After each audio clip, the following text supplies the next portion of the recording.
Kristus adalah Raja, dan tidak ada suatu apapun di semesta ini di mana Kristus bukanlah rajanya. Dia adalah penguasa segala sesuatu. Tidak ada kekayaanmu selain Kristus. Salibnya Kristus, Injilnya Kristus adalah kekayaan. Nah, Allah itu bukanlah Allah yang gagal.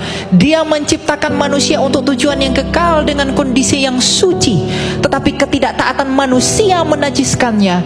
Maka ketika dia mencipta manusia oleh karena kasih, dia memulihkan manusia melalui Yesus Kristus juga dengan kasih. Maka dia menutupnya juga dengan kasih, karena Allah adalah kasih. Apa hanya oleh karena Kristus?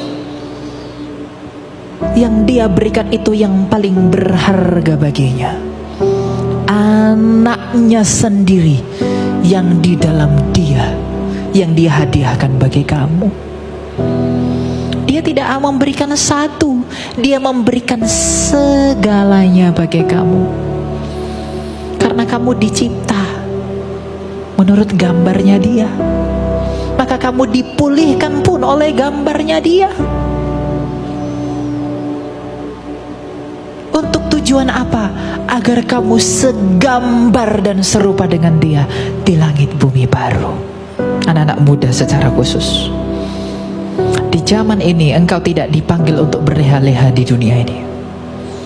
Engkau dipanggil untuk menjadi alat bagi pemberitaan Injil. Di dalam karirmu, di dalam bisnismu, di dalam pekerjaanmu, di dalam apapun yang kamu lakukan, Injil Kristus harus engkau beritakan melalui buah-buah hidupmu. Engkau harus menunjukkan, dan kemanapun engkau pergi, apapun yang kau lihat betapa besar dan megahnya dunia ini, betapa hebatnya seseorang di sana, betapa kerennya orang di sana, engkau harus memiliki perasaan dalam hatimu bahwa salib itu yang membuat aku hidup.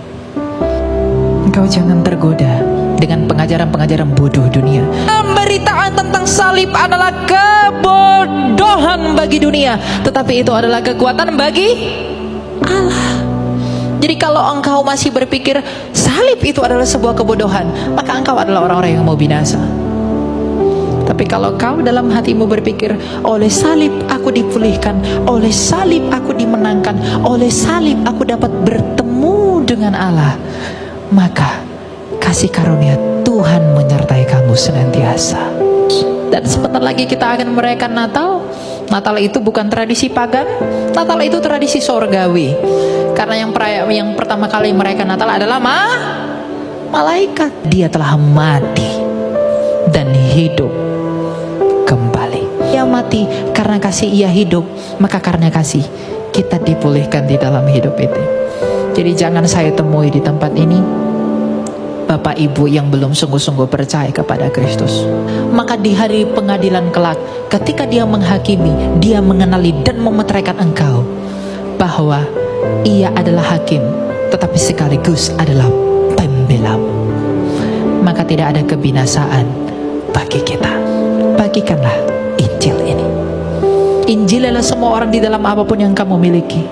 Kamu boleh berambisi jadi kaya, kamu boleh berambisi jadi kuat, kamu boleh berambisi menjadi bijaksana. Tetapi Nabi Yeremia memperingatkan kamu, janganlah kamu bermegah karena kekayaanmu, kekuatanmu, dan kebijaksanaanmu. Tapi biarlah engkau bermegah oleh karena engkau mengenali dan memahami bahwa Allah Tritunggal itu adalah Allah yang penuh belas kasih, keadilan, dan kebenaran. Belas kasih dinyatakan oleh Sang Bapa, keadilan dinyatakan oleh firman yang hidup di dalam salib itu, dan kebenaran itu dimeteraikan oleh Roh Kudus. Maka di dalam kepenuhan Allah Tritunggal, engkau mengenali siapa Allah yang sejati. Maka teguhlah dan diamlah di dalam Injil itu, berbuah lebat dan pergilah ke seluruh bangsa, agar ketika engkau mati, engkau mengucapkan apa yang diperkatakan Rasul Paulus, bahwa hidupku adalah Kristus dan matiku adalah keuntungan. Kristus menjadi nyata. Apakah aku tidak dapat mengatakan bahwa di dalam keberdosaanku lah kemuliaan Allah dinyatakan melalui pengampunannya di dalam Injil. Maka ketika Anda melihat semesta yang begitu agung, Anda melihat karyanya yang luar biasa, tentu puji-pujian datang dari mulutmu memuliakan namanya.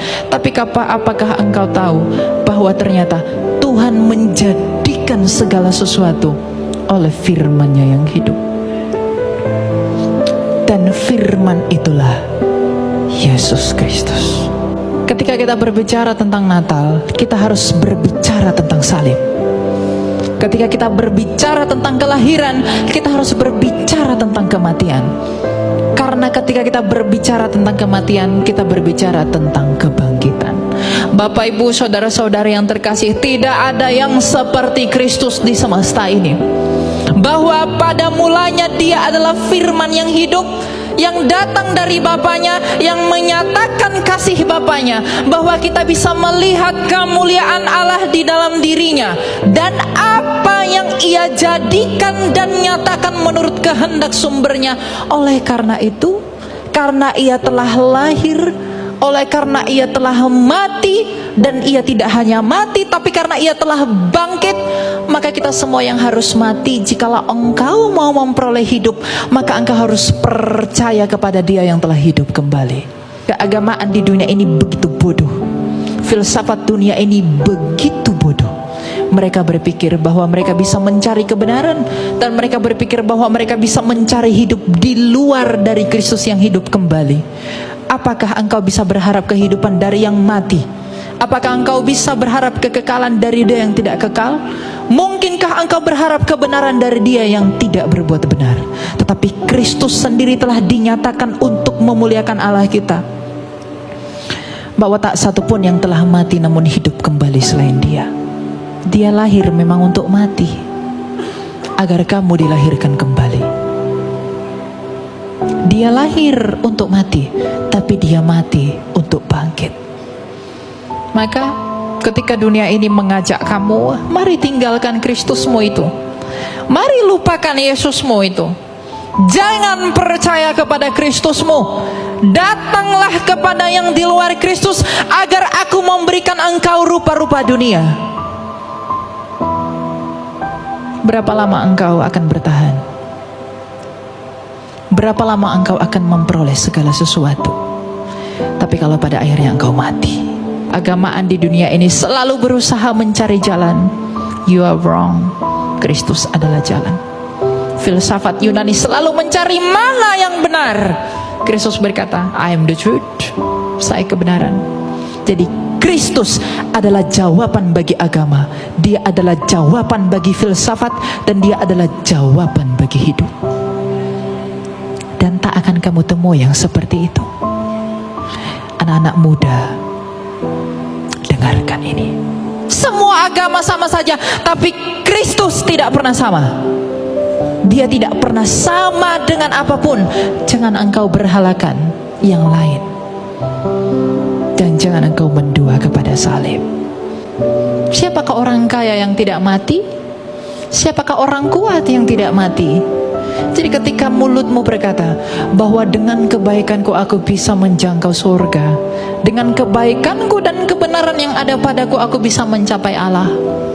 Bukankah orang Farisi begitu taat pada ritual keagamaannya? Tapi apa kata Kristus? Wahai ular beludak, sehebat apapun engkau dalam berfilsafat, tapi kalau kamu tidak bisa mengalahkan kematian, kamu tetap ditawan oleh kematian. Dia turun ke dunia orang mati.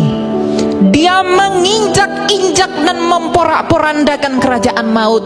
Dia mengambil kunci itu dan bangkit sebagai pemenang. Dengan kebangkitannya, Ia menggenapi janji Allah kepada Adam dan Hawa, bahwa anak laki-laki dari perempuan ini, Ia yang akan meremukkan kepala ular, dan ular itu akan meremukkan tumitnya.